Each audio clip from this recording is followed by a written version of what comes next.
waxay u ahayd maalin uusan weligay ilaawi doonin waxa uu kula kulmay garoonka tuulada ciyaaraha Stadium Muqdisho Sharmaarka Xasan Cabdullaahi balse dadka ay u garan ogyihiin alfanaan socdaalkaasi oo lagu xasuusto heestii ahayd maqaayadaadan ka dhex qadayna halayna waana habayna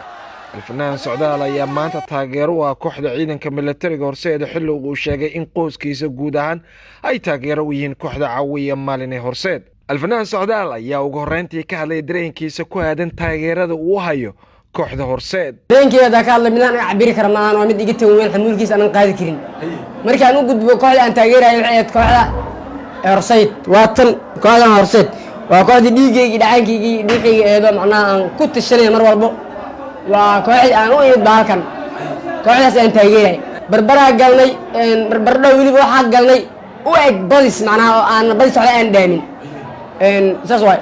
Sharmaarka Xasan Cabdullaahi alfanaan socdaal ayaa ugu horreyn u mahad celiyay jamaahiirtii galabta soo xaadirtay garoonka gaar ahaan taageerayaashii uu ku lahaa gudaha garoonka Stadium Muqdisho taageerayaashu waxay tusiyeen inay yihiin dad aan jecel oo ay nacbayn waxay dareensiiyeen in aniga aan ahay qof ay jecel yihiin boqolkiiba boqol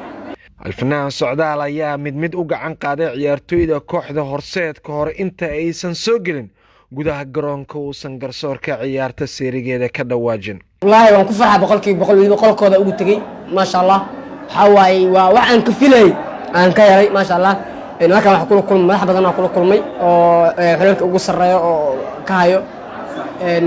dalkeena xiriirka kubadda cagta wax dhan maasha allah boqolkiiba boqol muqdisho keebalna waxaa waayey tvgii halkan i keenay sababtana u noqday inaan macnaha aniga iyo taageerayaashiisa aan wada kulanno